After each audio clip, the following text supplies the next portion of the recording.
I'm a 100% disabled veteran. And guess what they do when you get out? First they break you down and they brainwash you. And then they tell you, hey, you're a soldier now. You're an airman now. You're a Marine now. You're a sailor now. Stand with pride in your uniform that costs like $800 that you have to pay out of your own paycheck. They don't just give it to you. You gotta pay for it. And then after they brainwash you, they throw you in the trash. Nobody wants to go for you. You don't take care of the American people. You don't take care of the service members. And by God, you goddammit. Honestly, Trump could drop a nuke and I'd still vote Republican over those people because You're they want a Fifth Avenue voter. In some ways, I really am. But honestly, what they want to do is nuke our own country. You know, it's like the open border, what they're doing to children, all that stuff is still they would do it all if put back in power. And I think most Republicans know that, which is. Okay, the new threat from the president is that a whole civilization will die tonight, never to be brought back again. You say the president doesn't want to do it. Does being reluctant to end a civilization make it okay? Yes, I have never seen this kind of meltdown like this. What I see on social media today is extremely concerning. This is coming after Trump sent this tweet out. A whole civilization will tonight never to be brought back again. I have seen the divine. Some people are saying, oh, Trump should be removed. He should be impeached. He should, this is what they are singing now on social media. At some point, I'm wondering, where are we tilting to? What we have seen out of the Trump administration over this weekend has been absolutely horrifying and gut-wrenching. The threats against Iranian civilian infrastructure and the entire country of Iran are unreal and apocalyptic. Today, Donald Trump said, quote, the entire country could be taken out in one night, and that night might be tomorrow night. That was his quote. Iran is a country of 90 million people. Threatening them with annihilation is a monstrous war crime and puts them and American service members and Americans at grave risk. It also only serves the interests of the Islamic Republic regime, further entrenching their power, providing them with a convenient boogeyman while punishing the civilian population. As a chief enabler of this illegal war, Pete Hegseth is responsible for directing this insane military action against Iran, which has already killed thousands of civilians, led to the unnecessary deaths of American service members, and displaced over 1 million people in the region. That's why I'm introducing articles of impeachment against Hegseth for repeatedly violating his oath of office and the Constitution, including the disregard of Congress and willful targeting of civilian infrastructure in Iran, like water desalination plants, like hospitals, like schools and bridges. As the top official in the Department of War, Pete Hegseth has the duty to comply with the laws, lead by example for other military officials, and uphold his commitment to the Constitution above all else. He has done none of that. Instead, he has trampled on the most fundamental principles upon which the United States was founded upon, including the separation of powers, congressional oversight, and respect for the rule of law.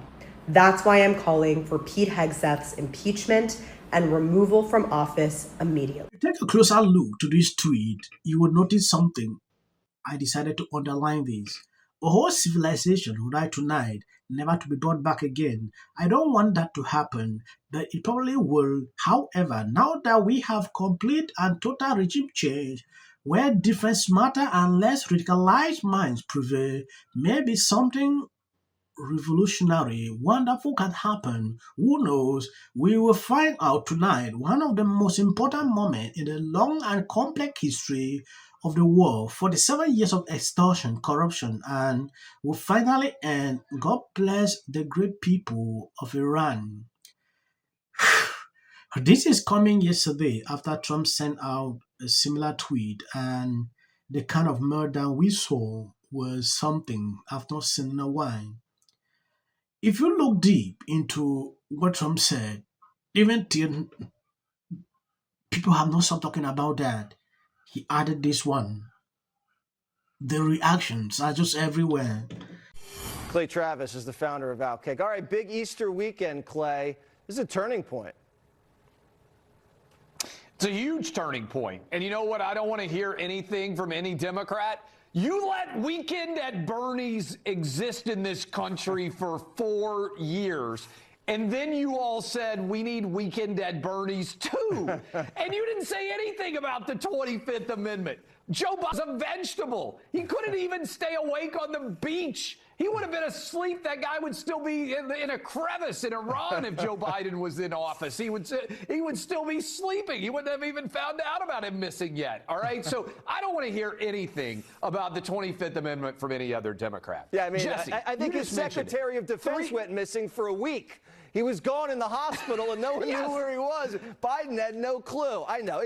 Okay, the new threat from the president is that a whole civilization will tonight, never to be brought back again. You say the president doesn't want to do it.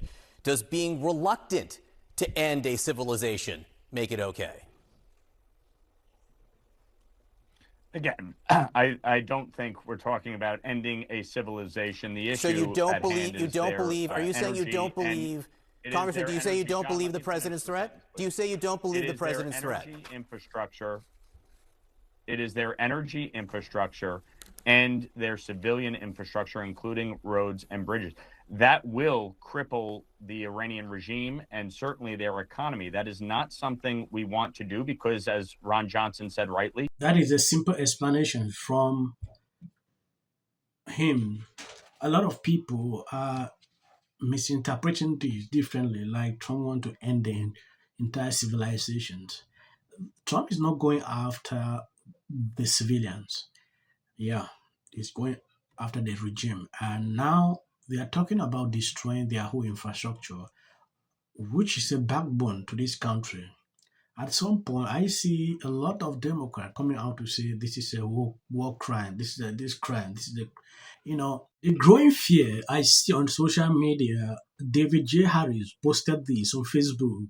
Breaking, there are increasing fears within Trump current and former advisory cycle that the president may considering ordering a nuclear on Iran. The Guardian Post reported. What is your thought on this? Because at this point, there is just speculations. This person is coming out to say, oh, maybe Trump is meaning, Trump is talking like what you just saw here on CNN. He said Trump's focus is on Iran infrastructure. That is his main focus. At some point, this keep confusing people. Trump recently called in on Fox News and said they are going to see an attack that they have never seen before. What do you think is going to suffer the consequences of what is going on right now? Because I see a lot of people with different theories on this. I want to know your opinion on the comment sections. Like I said, I don't like to report on this topic, but the whole news cycle is slow and this is all we see. So we will continue to try our best to bring you reliable information in and around. I want to appreciate people supporting, sharing out the videos. God bless you abundantly. As of the short clips at the end, that is for the white algorithm. You can always skip. Back when this is all over and Trump is gone and Democrats are back in charge and we're rebuilding everything, the punishment for MAGA for voting Trump 3 times needs to be that they lose their internet access. And which are the things that are just part of his sometimes batshit agenda. So I get suspicious when anybody, whether it's no one should be above scrutiny. I think that Whoopi Goldberg, you might want to think. Listen to their whole testimony? Because I do. Yes, I do. And that. Don't use it as a platform to make a political speech. You're in no position to lecture the public about people. A person's home, it's very easy to understand. When I look at that video, I don't see both sides in a dogmatic. The Golden Globe for Best Editing goes to the Justice Department. This is for her. This is for the people in the United States who are terrorized and scared today. Yes. Of course, this is for the mother. Babies are upstairs watching. Y'all better be on them damn phones and watching me. Thank you, everyone. I'm a little in shock about that Maduro. Let your hatred and sit this one out. Well, these guys. There you go. $1,500. Let's see if they get this. Well, I want to see them get it. MAGA's going to break up because of Donald Trump's criticism of Robin. Can sit at either place. Thank you for coming. I really appreciate it. So you and your husband were friends. Everybody knew that wasn't true. A dangerous relative as a likely suspect. A tip that led to her brother Nick. Rob Reiner and Nick had a heated argument the night before at Conan O'Brien's Christmas party, being back on zone. In one interview, she said, We should have said nothing. The United States to take this family tragedy in which the president had made no comment. When people ought to have. Absolute horror. Hi, Mel Gibson. I'm in Italy. There is a quota system. This is my 6th and last year hosting the Grammys. Song of the Year. Congratulations, Billie Eilish. New York rent is crushing people. Oh my God.